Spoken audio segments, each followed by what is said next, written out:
The rumours began as little more than a whisper drifting through the corridors of Holyrood, but by the time the first morning papers slammed onto Scottish doormats, the story had detonated into the loudest constitutional thunderclap of the decade. According to a leak traced to a senior parliamentary clerk, King Charles III has privately informed the presiding officer of the Scottish Parliament that he intends, at the next ceremonial address in Edinburgh, to bestow upon Catherine, Princess of Wales, the unprecedented honorary-style monarch of Scotland. On its face, the gesture appears symbolic, yet its political echoes reverberate from the granite tenements of Leith to the storm-battered crofts of Skye, because the last time anyone north of the Tweed spoke seriously of crowning a queen in Scotland, Mary Stuart still rode the moors in velvet and steel. Why would the king risk inflaming independence sentiment by elevating his daughter-in-law to a title no Windsor has wielded in 3 centuries? Why now, when Buckingham Palace is already juggling a slimmed-down working roster, 2 high-profile cancer recoveries, and a lingering credibility gap with younger voters? And what does it mean for Queen Camilla, who only 15 months ago accepted her own crown in Westminster Abbey, when her stepdaughter-in-law is tipped for a glittering Scottish coronation?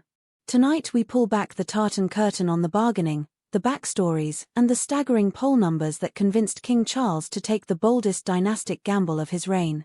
To grasp the stakes, one must begin not in London but in Fife, where a 19-year-old Kate Middleton first stepped onto the cobblestones of St Andrews University in 2001.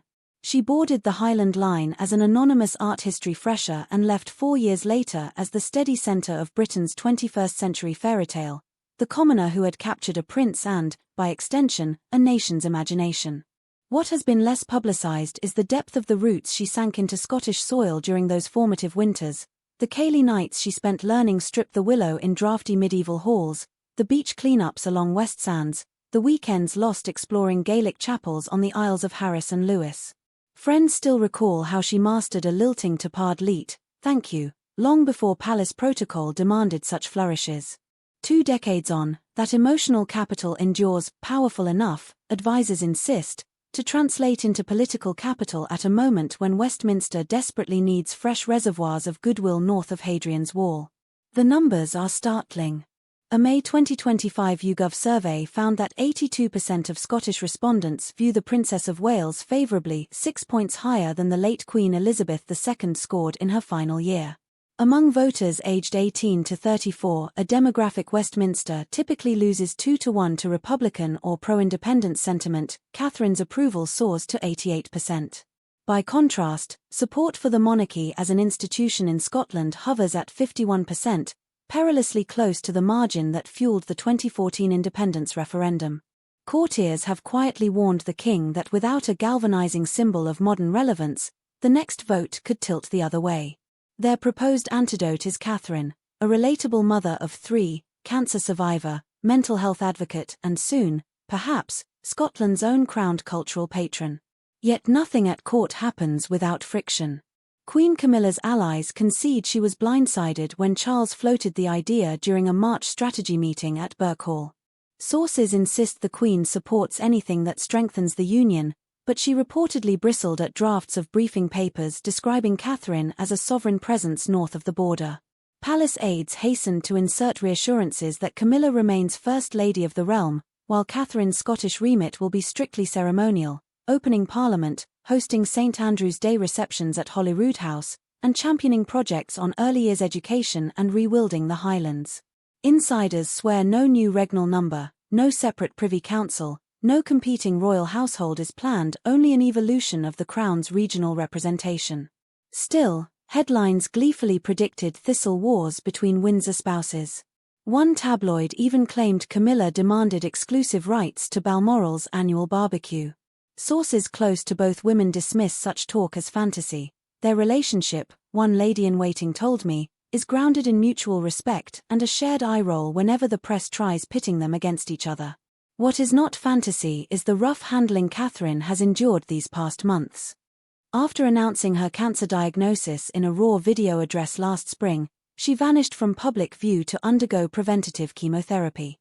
The country rallied behind her, social media abuse dwindled, even seasoned skeptics admitted they missed her steadying influence. When she re-emerged briefly at Wimbledon, radiant but fragile beneath a wide-brimmed straw hat, camera lenses trembled. Analysts now argue her health struggle deepened Scots' protective affection for a princess they already claimed as one of their own. Charles seized upon that goodwill.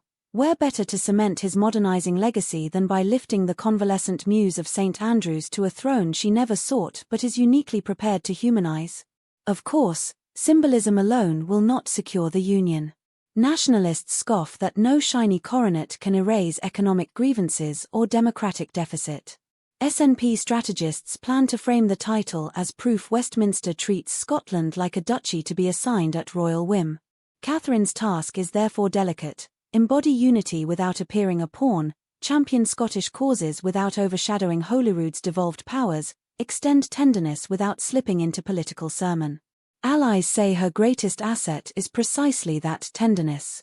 She listens more than she lectures, diffuses tension with self-deprecating humor, and remembers faces from Murray fishermen to Glasgow nurses.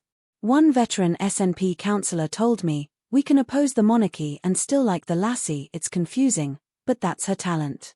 Logistically, the elevation could unfold as soon as late summer. Plans on the royal drawing board include a pared-back coronation service at St Giles Cathedral, modelled on the Scottish Honours presentation given to Charles in 2023, followed by a public walkabout along the Royal Mile. Catherine would don the emerald and diamond thistle brooch of Queen Elizabeth II, carry a new ceremonial rod carved from Highland birch, and after the service travel to Holyrood House for a family balcony appearance, William in Prince Charles Edward Stuart tartan, Charlotte in a miniature Stuart sapphire brooch, George tying the sash of the Earl of Inverness for the first time. Whether the King can persuade the First Minister to co-host the festivities remains an open question. Behind the choreography, Charles' broader blueprint emerges: devolved soft power monarchies. Catherine in Scotland, Edward and Sophie intensifying patronage across Northern Ireland, the Wales children spending summers apprenticed to Welsh language schools in Carmarthenshire, each gesture designed to root the next generation of royals deep within the constituent nations rather than hovering above them from a Buckingham perch.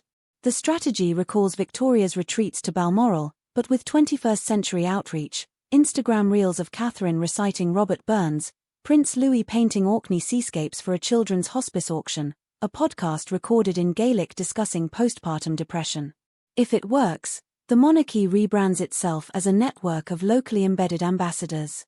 If it fails, critics will brand it an expensive PR tour dressing up political stasis in kilts and curtsies. For now, the gamble is live. Catherine has instructed private secretaries to intensify her study of Scots law, Presbyterian history, and Gaelic phonetics. She has also, discreetly, sought counsel from the Duchess of Argyll on traditional clan etiquette, how to greet a chief, when to sip whiskey, how far to wade into constitutional debate. Answer: no farther than the sporran strap. She is said to be practicing the royal oath to uphold the Church of Scotland, determined to pronounce each vow in an accent that honours, not caricatures, the lilt of her adopted realm. Those close to her say she alternates between excitement and awe. Nobody dreams of a crown thrust upon them while recovering from chemo, one confidant explained, but Catherine believes service sometimes chooses you. And so a nation waits. Beneath Edinburgh Castle the cobbles are already scrubbed, St Giles glistens with fresh beeswax, and a tailor in Bridge of Allan whispers he is sewing a cloak unlike any seen since the days of James VI. Whether Catherine's coronet ushers in renewed affection or accelerates Republican zeal, it guarantees one thing: Scotland's story and the Windsor story are about to turn a page none of us expected to read in our lifetimes. Stay with us as we follow every twist of this extraordinary royal experiment: the skeptics, the believers, the silent queen-in-waiting who may soon discover whether the salt air of St Andrews still feels like home, even when it tastes of destiny.